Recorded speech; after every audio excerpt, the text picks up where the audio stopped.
করি যে আমাদের প্রস্তাবনা হচ্ছে যে সংসদে মেয়াদ শেষ হওয়ার 30 দিনের মধ্যে নির্বাচন কমিশন গঠন করতে হবে। এক্ষেত্রে নির্বাচন কমিশন ডাকসু সভাপতি প্রধান নির্বাচন কমিশনারকে মনোনয়ন দিতে পারবেন এবং ডাকসুর যে কার্যনির্বাহী পরিষদ এটার মতামতের ভিত্তিতে 2 জন নির্বাচন কমিশনার এবং সিন্ডিকেটের সদস্যদের পরামর্শের ভিত্তিতে 2 জন নির্বাচন কমিশনার, অর্থাৎ মোট 5 জন নির্বাচন কমিশনারের মাধ্যমে নির্বাচন কমিশন গঠিত হবে এবং এই নির্বাচন কমিশন 90 দিনের ভেতরে পরবর্তী ডাকসু নির্বাচন অনুষ্ঠিত করতে বাধ্য থাকবেন। এক্ষেত্রে যদি 90 দিনের ভেতরে নির্বাচন বাস্তবায়ন করা সম্ভব না হয় তাহলে সভাপতি এর দায়ভার বহন করবেন এবং জবাবদিহিতা করবেন। এক্ষেত্রে আরেকটি বিষয় রয়েছে, সেটি হচ্ছে যে বর্তমান গঠনতন্ত্রের সংশোধন। এক্ষেত্রে বর্তমান গঠনতন্ত্রে বলা হয়েছে ঢাকা বিশ্ববিদ্যালয়ের সিন্ডিকেট যখন প্রয়োজন মনে করবে তখনই এই গঠনতন্ত্র সংশোধন করতে পারবে, কিন্তু এই বিষয়টি নিশ্চিত যে সিন্ডিকেটের সাধারণ শিক্ষার্থীদের যে রিপ্রেজেন্টেশন সেটা খুবই কম। সে কারণে আমরা মনে করি যে ডাকসু যেহেতু সাধারণ শিক্ষার্থীদের প্ল্যাটফর্ম, সুতরাং আমরা মনে করি এই গঠনতন্ত্র সংশোধনের ক্ষেত্রে এই ক্ষমতাটি কার্যনির্বাহী পরিষদের উপর ন্যস্ত করা উচিত। ফলে আমরা প্রস্তাবনা পেশ করছি যে ডাকসুর কার্যনির্বাহী সংসদের 2/3 মতামতের ভিত্তিতে ডাকসুর গঠনতন্ত্র সংশোধন, পরিবর্তন ও পরিমার্জন করতে হবে। সিন্ডিকেটের অনুমোদন সাপেক্ষে সংশোধনী কার্যকর হবে।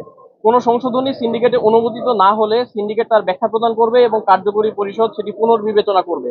যদি সিন্ডিকেটের ব্যাখ্যা কার্যনির্বাহী পরিষদে গৃহীত না হয় সেক্ষেত্রে কার্যনির্বাহী পরিষদ সাধারণ সভার আহ্বান জানাবে এবং সদস্যদের অধিকাংশের ভোটের ভিত্তিতে চূড়ান্ত সিদ্ধান্ত গৃহীত হবে।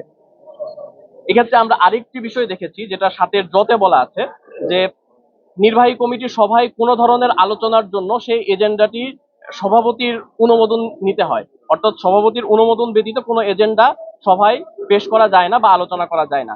এক্ষেত্রে আমরা মনে করি যে প্রস্তাবিত ধারাটি এমন হওয়া উচিত, সংশোধিত ধারাটি এমন হওয়া উচিত যে সভা অনুষ্ঠিত হওয়ার অন্তত 24 ঘন্টা পূর্বে এজেন্ডা সমূহ সভাপতিকে শুধুমাত্র জ্ঞাত করতে হবে এবং সভায় কোরামের 2/3 আপত্তি থাকলে সেই এজেন্ডা আলোচনা সূচি থেকে প্রত্যাহার করা হবে। অর্থাৎ আগে সভাপতি নিজেই কোনো একটি আলোচ্য সূচি নিজে প্রত্যাহার করে নিতে পারতেন। আমরা মনে করি যে এই ক্ষমতা কার্যনির্বাহীর উপর ন্যস্ত হওয়া উচিত এবং কার্যনির্বাহী সিদ্ধান্ত নিবে 2/3 মতামতের ভিত্তিতে যে কোন এজেন্ডাটি আলোচিত হবে এবং কোন এজেন্ডা আলোচিত হবে না। এবং ধারা 18-তে বলা রয়েছে যে গঠনতন্ত্রের যে সকল বিষয়ের নির্দেশনা নেই সেই বিষয়গুলো সভাপতির সিদ্ধান্ত অনুযায়ী আলোচিত হবে এবং সেটি চূড়ান্ত বলে গণ্য হবে। আমরা মনে করি যে এখানেও যে সভাপতিকে যেই ক্ষমতা দেওয়া হয়েছে এই ক্ষমতাটির অপব্যবহার হওয়ার সুযোগ আছে।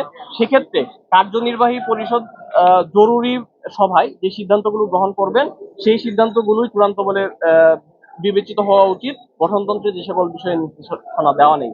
আমরা মোটামুটি 9টা সংস্কার প্রস্তাবনা উপস্থাপন করেছি। আমরা আশা করব যে এই যে প্রস্তাবনাগুলো আমরা দিয়েছি এইটার যৌক্তিকতা বিবেচনা করে এবং সকলের যেই মতামত সেই মতামতের ভিত্তিতে বিশ্ববিদ্যালয় কর্তৃপক্ষ ডাকসু নির্বাচন কেন্দ্রিক যে কার্যক্রম সেই কার্যক্রমের পরিচালনা করতে এই প্রস্তাবনাগুলো গ্রহণ করবেন এবং পরবর্তী যে পরিমার্জিত গঠনতন্ত্র আমরা পাবো আমরা আশা করব যে যৌক্তিকতা বিবেচনায় এই প্রস্তাবনাগুলো যাতে সেই গঠনতন্ত্রে বিবেচনায় নেওয়া হয়।